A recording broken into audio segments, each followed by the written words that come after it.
บวชภิกษุสงฆ์ใหม่7องค์ในเมืองนี้อยู่ในวัดเท่านี่แหละทั้ง7อีกองค์หนึ่งเขาจะฝากบวชเป็น8ฝากบวชแล้วมีได้ เอาเบิดเอาขอให้มันได้สร้างความดีการบวชคือการเห็นคุณค่าของชีวิตของเจ้าของเองการเห็นคุณค่าของธรรมะคำสอนที่เพิ่นว่าการบวชสำคัญที่ใจคำว่าใจนี่คือผู้รู้ใจกับผู้รู้ก็คือกันนั่นแหละใจจิตผู้รู้อันเดียวกันรู้ยังล่ะรู้ความหมายของธรรมะแล้วก็ประกอบกับประสบการณ์จริงในชีวิตจริงของเจ้าของเองที่พระพุทธเจ้าเพิ่นสอนแม้ความเกิดก็เป็นทุกข์เพราะว่าความแก่ความหิวความร้อนความหนาวความเจ็บไข้ไม่สบายความป่วยความพัดพรากจากสิ่งที่รักและความตายนี่คือเฮาต้องรู้โดยใจแบบนี้ใจกับผู้รู้กับใจกันเดียวนั่นแหละถึงบอกว่ามันสำคัญที่ใจ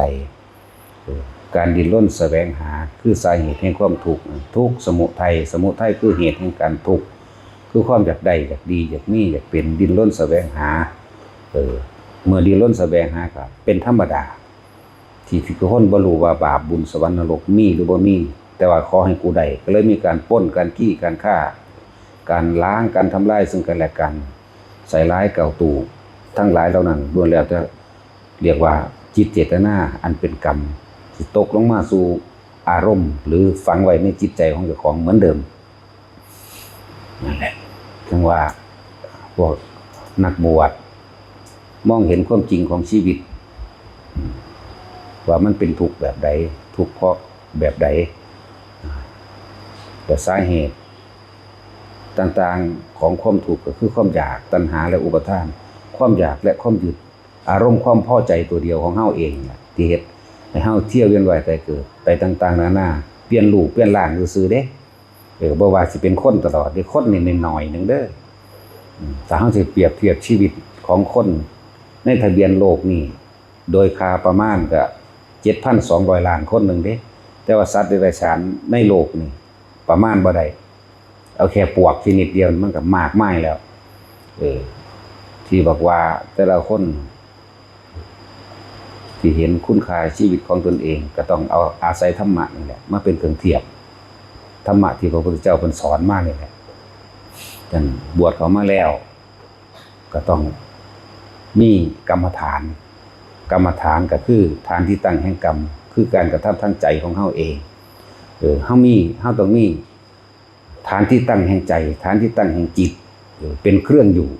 ที่เรียกว่ากรรมฐานกรรมะคือการกระทำโดยจิตเจตนาฐานะแปลว่าที่ตั้งฉะนั้นเฮาจึงว่าสมาธิแปลว่าหยังแปลว่าจิตตั้งมั่นก็ถอยตั้งมั่นอยู่ในฐานจึงเรียกว่าพระกรรมฐานต้องมีฐานที่ตั้งของเจ้าของเองโดยอาศัยการระลึกนึกถึงกายเวทนาจิตเวทนากายเพื่อสิให้รู้ธรรมเห็นธรรมตามความจริงเพื่อสิปล่อยวางในสิ่งทั้งหลายทั้งปวงนะว่าจึงมีการฝึกหัดการเดินจงกรมก็เดินเพื่อให้อยู่ในฐานที่ตั้งแห่งจิตว่าเดินจงกรมนั่งสมาธิเหมือนกันนั่งกับเพื่อให้จิตตั้งมั่นในฐานที่ตั้งแห่งจิตเหมือนกันจึงเรียกว่าพระกรรมฐานนั่นแหละเฮาอาศัยคำว่ากายก็คือลมหายใจนั่นแหละลมหายใจก็คือกายในกายมันเป็นฐานที่ตั้งแห่งจิตนี่เป็นกรรมฐานเป็นที่ทำให้เกิดสมาธิเพื่อจิตตั้งมั่นผู้ฝึกลมหายใจแล้วก็ค่อยๆไหลลึกเข้าไปสู่อาการปิติเป็นเครื่องเย็นว่าเป็นผู้ทรงฌานเจริญฌานนั่นเป็นผู้ตั้งมั่นอยู่ในฐานนักแน่นเข้าไปเรื่อยเฮาจังสิเห็นความคิดของเฮาว่าเฮาคิดเรื่องใดคนเฮาถ้าบ่มีความสงบบ่เห็นเลยว่าเจ้าของคิดหยังเพราะว่ามันมีแต่คิดอยากได้อยากดีอยู่นี่เป็นตั้งแต่ตื่นนอนขึ้นปั๊บความคิดของคนไปหาเงินหางานหลดหาเงินหางานหาคนนั้นหาคนนี้หาอยู่หากินไปเรื่อยๆเลยบ่ฮู้จักว่าสิ่งนั่นแหละเพิ่นว่าอวิชชาแปลว่าบ่รู้ว่าสิ่งที่เฮาปรารถนาความสุขความสมหวังทั้งหลายความอยากได้ดังใจทั้งหลายนั่นแหละเอิ้นว่าอวิชชาก็ดีเฮ็ด ทำให้สัตว์ทั้งหลายเวียนว่ายแต่เกิดทางที่สุดที่ประมาณไม่ได้เพราะบ่ฮู้จักคำว่าพ่อมั่งบ่ฮู้จักคำว่าหยุดมั่งฉะนั้นเพิ่นจึงมีการบวชเข้ามาแล้วจึงมีการทำกรรมฐานมั่งทำสมาธิมั่งแล้วแต่ทรัพย์เพิ่นสิใส่เฮาจึงต้องมาหาฐานที่ตั้งแห่งจิตเมื่อหาฐานที่ตั้งแห่งจิตแล้วจึงจะเห็นความคิดที่มันแล่นไปเดี๋ยวก็คิดถึงคนนั้นคิดถึงคนนี้คิดถึงงานนั้นงานนี้คิดถึงกำไรมั่งขาดทุนมั่งคิดถึงสัตว์เลี้ยงมั่งบุคคลสัตว์สิ่งของดินฟ้าอากาศเรื่องราวต่างๆมีแต่คิดตะปรุงตะแต่งตะนึกไปทั่วที่บ่รู้จักวิธีหยุดนั่นแหละสัตว์ทั้งหลายจึงเวียนว่ายตายเกิดเวียนว่ายตายเกิดก็เพราะความอยากได้ดังใจนั่นแหละส่วนวิธีฝึกหัดปฏิบัติก็มักมีองค์8สิเว้าให้จบรวดเดียวทีเดียวมันก็บอกบ่ได้ดอกเพราะปัญญาของคนมัน3ขั้นต่ำขั้นกลางและขั้นละเอียดฉะนั้นเฮาจึงต้องสั่งสมการได้ยินได้ฟังสุตตมัญญปัญญาการได้ยินได้ฟังเป็นเหตุแห่งการเทียบการคิดเทียบเปรียบการเปรียบการเทียบเป็นเหตุในการสรุปว่าผิดชอบชั่วดีหรือว่าสุขหรือทุกข์ก็ว่าไปนี่แหละจึงมีการฝึกหัดปฏิบัติตนเองฉะนั้นว่าภิกษุนักบวชทั้งหลายเฮาจึงเน้นกรรมฐานเน้นกรรมฐานฐานที่ตั้งแห่งจิตให้อยู่ในฐานเดียวจะหนีไปฐานอื่นคำว่าจิตกับคำคิดนั่นแหละคิดถึงคนนั้นคิดถึงคนนี้เดี๋ยวก็รักมั่งเกลียดมั่งพอใจมั่งไม่พอใจมั่งนี่เพียงใดเฮาสิรู้เท่าทันมันได้อารมณ์เป็นตัวพบมาฟังเอาเด้อแล้วก็มาฝึกเอาจังสิรู้จักดอกเว้าสรุปรวบทีเดียวก็บ่ได้ทุกคนบ่คันเข้าใจทั้งเบิดดอกต้องค่อยๆได้ยินได้ฟังแต่สิ่งที่ทุกคนสิเข้าใจได้เสมอกันแต่ว่ายังสิทำใจได้หรือว่าทำใจได้ทุกคนนี่เกิดมาตายทั้งหมดบ่มีผู้ใดรอดทุกคนอยู่ในนี่หรืออยู่ทั่วโลกหรือสัตว์ทั้งหลายเกิดมาทั้งหมดนี่ตายเสมอกันนี่คือความเสมอกันคนรวยก็ตายคนจนก็ตายอันนี้บ่เลือกนี่คือธรรมชาติอันเสมอกันคนรวยก็เจ็บไข้ได้ป่วยคนรวยก็พัดพรากจากสิ่งที่รักพ่อแม่ตายลุงป้าอาอาวลูกเต้าเล่าหลานตายเหมือนกันคนรวยก็ป่วยคนจนก็ป่วยบัดนี้เฮามาสรุปลงอีกอย่างหนึ่งทุกคนแค่ว่าหากินซ้ำตายนึงเด้บ่มีผู้ใดเอาหยังไปได้เลยสิ่งที่มันยึดสิ่งที่มันติดที่มันค้างก็คือความปรารถนาที่มันมีอยู่ในใจของทุกคนนั่นแหละทุกคนบ่ได้อยากพัดพรากจากบุคคลที่เฮาฮักผัวบ่จากเมียบ่ได้อยากจากผัวเอาไปมากก็บ่ได้จากลูกก็ได้บ่จักให้ลูกตายบ่ให้ลูกจากบ่จักตายจากลูกมั่งแต่ว่าฟังสรุปรวบโดดตายเบิดแต่ว่าเฮาสิทำใจได้หรือบ่ทำใจได้นั่นแหละ ความเกิดเป็นทุกข์ความแก่เป็นทุกข์ความเจ็บไข้ได้ป่วยเป็นทุกข์เพราะว่าเฮาบ่จักเก็บบ่จักแก่บ่จักปวดบ่จักป่วยแต่ว่าธรรมชาติมันเป็นของมันแบบนั้นเด้เกิดมาต้องแก่เป็นหยังคือเอาคำว่าแก่กันก่อนขี้มูกน้ำลายมันไหลออกนั่นแหละเป็นความแก่ของร่างกายมันสลัดถิ่มอยู่เรื่อยสลัดถิ่มอยู่เรื่อยเด้ขี้มูกน้ำลายขี้หูติตาที่เฮากินอิหยังเข้าไปก็ต้องขับถ่ายออกนั่นแหละมันแก่จากเวลามันก็สลัดออกตัวมันตายแล้วอันนั้นน่ะของถิ่มนั่นแหละทั้งว่าเกิดแล้วก็ต้องแก่แล้วก็เจ็บป่วยบ่มีผู้ใดรอดพ้นเด้เนี่ยมันเกิดแก่เจ็บป่วยสุดท้ายตายนี่หลุดพ้นบ่ได้จักคนเลยไปลี้ไปหนีอยู่ไสก็สร้างคนรวยๆมีเงินหลายๆก็บ่ได้ไปซื้อความแก่ได้เด้บ่ได้ไปซื้อความป่วยได้ความเจ็บได้บ่ซื้อความตายได้นั่นแหละคือจริงที่เฮามีเสมอกันแต่ว่าคำว่าสุขและทุกข์นั้นขึ้นอยู่กับการวางจิตเด้อเฮาต้องอาศัยธรรมะของพระพุทธเจ้าต่างหากการวางความคิดได้นั่นแหละจึงอยู่ที่นี่จึงเน้นกรรมฐานที่ตั้งแห่งการกระทำเฮาต้องมีจิตว่างไว้ในฐานเดียวคือสติปัฏฐานนั่นแหละกายเวทนาจิตธรรมเวทนาจิตกายไหลกันไปไหลกันมาแล้วมันสิเห็นดอกแต่ทุกคนมาฝึกแล้วก็สิเห็นตัวเองนั่นแหละว่าตัวเองกำลังเป็นทุกข์กับสิ่งใดแต่เรื่องว่าทุกคนแค่หากินซ้ำตายบ่มีผู้ใดรอดแต่คนก็แล้วกันคนรวยก็ซื้อความป่วยบ่ได้ป่วยเหมือนเดิมซื้อความตายบ่ให้ตายบ่ได้ตายเหมือนกันบ่ว่าคนจนบ่ว่าคนรวยเด้บัดบ่ได้เรียกว่าดีหรือเลวเด้ขึ้นอยู่กับการกระทำคนเฮาสิมีคุณค่าก็เพราะว่าได้เกิดมาสร้างประโยชน์เพื่อผู้อื่นโดยไม่หวังสิ่งใดตอบแทน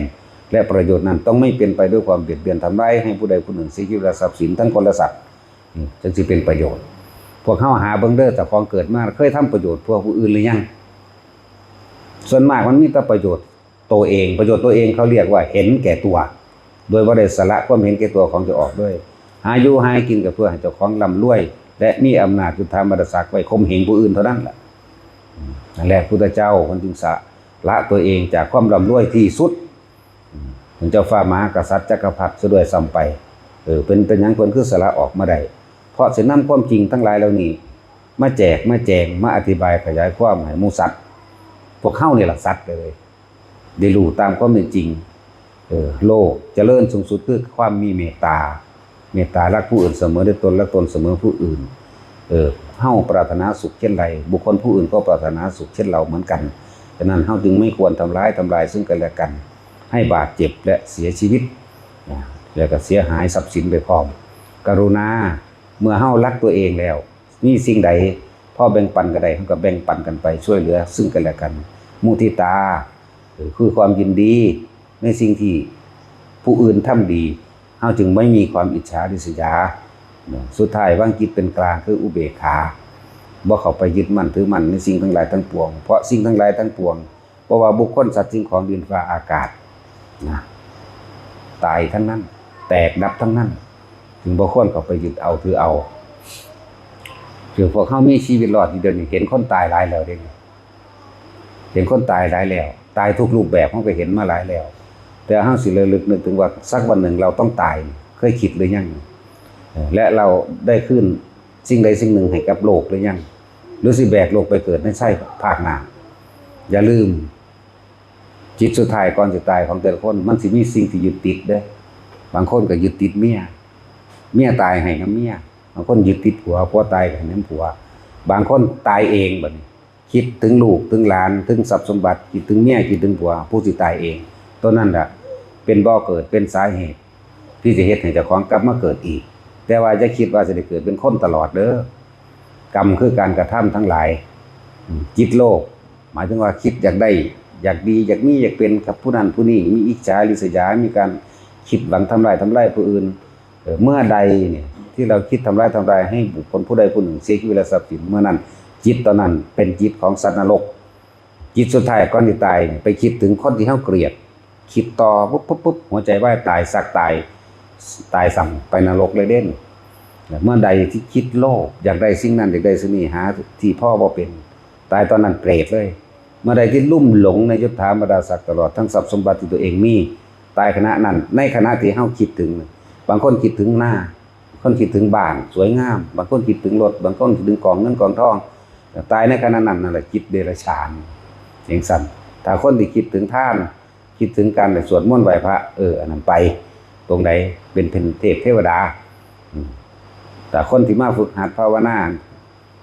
ในสติปัฏฐาน4ทั้งหลายนี่ก็สิเห็นทุกข์เห็นเหตุแห่งทุกข์เห็นความดับทุกข์แล้วก็หนทางแห่งการปฏิบัติตนเองเพื่อให้พ้นจากความเกิดนั่นเองและเฮาต้องอาศัยการมาฝึกตนเองพุทธเจ้าวางแนวทางไว้เฮาแล้วแต่ว่าพวกเฮานั้นสิเฮ็ดตามหรือบ่เฮ็ดตามเท่านั้นแหละถามเจ้าของกันเด้อถ้าเกิดมาเคยทำอะไรเพื่อผู้อื่นโดยไม่หวังสิ่งใดตอบแทนแล้วหรือยังนั่นแหละจังหวะแต่ละคนส่วนมากก็เกิดมาเพราะความเห็นแก่ตัวพุทธเจ้าสละเพิ่นทั้งรวยกว่าเฮา100 เท่าพันล้านเท่าแต่พวกเฮานี่มีแค่นิดเดียวนึงหึงหวงกันอยู่ได้ลองสละออกเบิ่งเด้อ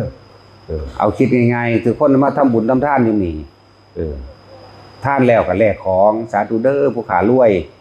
ผู้ขาบ่ป่วยผู้ขาอายุยืนจังสินั่นแหละจังว่าแต่ละคนคิดเบิ่งดีๆยังทำเพื่อตัวเองอยู่นั่นเรียกว่าเห็นแก่ตัวบ่ทันได้สละความเห็นแก่ตัวออกได้แม้แต่เพียงนิดหนึ่งน้อยหนึ่งสละหรือยังแหละฟังหลวงพ่อไปเรื่อยๆเด้อมันจังสิเข้าใจฟังไปเรื่อยๆจังสิรู้จักว่าแต่ของกำลังยึดมั่นถือมั่นกับสิ่งใดแล้วก็ย่อมทุกข์กับสิ่งนั้นจิตสุดท้ายของคนก่อนจะตายจิตติดที่ไหนย่อมอาศัยเครื่องติดเครื่องคิดถึงนั่นแหละเป็นเหตุเป็นสาเหตุแห่งความไปเกิดแต่ว่าอารมณ์ต่างหากสิเป็นตัวพัดไปสู่ภพอารมณ์โกรธไปนรกอารมณ์โลภเปรตอารมณ์หลงในทรัพย์สมบัติตนสัตว์เดรัจฉานแต่คนนี้อารมณ์จิตอยากสละอยากให้ทาน นะก็คือไปทางสวรรค์พรหมโลกฝึกเอาในสุดท้ายถ้าผู้ใดฝึกถึงขั้นว่าอยู่กับลมหายใจได้โดยบ่ได้คิดถึงสิ่งใดสิ่งหนึ่งเลยเรียกว่าสติปัฏฐานอันนั้นแหละหรือว่ากรรมฐานนั่นแหละพระนิพพานมีอยู่ในเฮาปัจจุบันนี่แหละทุกคนสามารถถึงได้ทุกคนมีแนวทางปฏิบัติแล้วลมหายใจนั่นแหละเป็นหนทางแห่งพระนิพพานเพราะลมหายใจบ่มีรูปบ่มีร่างบ่มีตัวตนลมหายใจนี่เป็นความว่างอันหนึ่งแต่ว่าทุกคนต้องมาฝึกสะก่อนจังสิเข้าใจนั่นแหละจังว่าให้พากันเห็นตัวเองมันแท้จริงแน่บ่แม่นไปเห็นแต่ผู้อื่นไปจอบไปซ่อมไปจับผิดแต่ผู้อื่นแต่ว่าบ่เคยจับผิดตัวเองขนาดพระเฮาน่ะอยู่ในวัดบ่เคยออกไปหาเรื่องวุ่นวายกับไผเลยเฮาสำรวมระวังในตาหูจมูกลิ้นกายใจของเฮาเองเฮาอยู่แต่กับลมเฮาเองอยู่แต่กับความว่างเฮาเองพวกคนพาลทั้งหลายหรือม่านทั้งหลายมันก็ยังเข้ามาหาเรื่องกับเฮาสิภาษาหยังกับพวกเฮาที่บ่ได้รู้เรื่องของตนเองว่าตัวเองกำลังไปจับผิดผู้นั้นจับผิดผู้นี้ผู้นั้นผิดผู้นั้นถูกผู้นี้บุญผู้นี้บาปผู้นี้เลวผู้นี้ดีลักษณะนั้นเนี่ยล้วนแล้วแต่ซอแซหาเรื่องของตัวเองบ่มีเมืองพ่อเลยพวกนั้นขนาดพระที่เขาเจ้าอยู่แต่ในป่าในดงสำรวมระวังตนเองเรื่องมันก็ยังมาหาเองโดยบ่ต้องไปหาแต่เราพวกเฮากำลังหานะครับหาไปเรื่อยหาไปเรื่อยหาบ่มีเมืองพ่อคือเพิ่นว่าล่ะ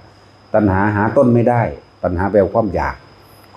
จักมันเริ่มต้นอยู่หม่องใดแล้วก็หาปลายไม่มีจักย่ำใดสิพ่อหรืออื่นว่าหาปลายบ่มีหยุดหานั่นแหละจึงเห็นหยังเห็นใจเจ้าของเองหยุดหาจึงเห็นเด้อวิธีหยุดก็อานาปานสตินั่นแหละผู้ใดว่าท่านได้ฝึกเป็นก็มาฝึกเอาผู้ฝึกก็มีอยู่นี่เขาจะสอนให้สอนกรรมฐานให้บ่ให้หนีจากฐานที่ตั้งแห่งจิตเรียกว่าสมาธิเมื่อจิตตั้งมั่นดีแล้วจึงจะเห็นความคิดเจ้าของแบบกำลังไหลไปเวียนไปกำลังทุกข์กับผู้นั้นทุกข์กับผู้นี้แต่ว่าบ่ฮู้ว่าเจ้าของทุกข์นั่นเองนั่นแหละจังว่าทุกคนนั่นฝึกเอาเฮ็ดจังใดเฮาก็บ่รอดตายหมดทุกคนอยู่นี่พึงสำรวมระวังไว้แน่ว่าสักวันหนึ่งเราต้องตายแต่ว่าเราได้ทำอะไรในสิ่งที่เป็นกุศลสร้างประโยชน์คืนให้แก่โลกเอาไว้มั่งนี่แหละสังเกตตัวเองเด้อระวังความเห็นแก่ตัวกับเห็นตัวแก่เคยเห็นหรือยังทุกคนบ่ได้คิดว่าเจ้าของแก่เจ้าของเฒ่าเด้มีแต่อยากหาอยากได้นุ่มอยู่เรื่อยสังเกตตัณหาตัวเองเด้อพวกผู้ชายเฒ่าๆก็คือกันเห็นผู้สาวเนี่ยปั๊บโลดปานเจ้าของบ่เฒ่าเนาะพวกผู้หญิงก็เหมือนกันจังซั่นเอาละพอ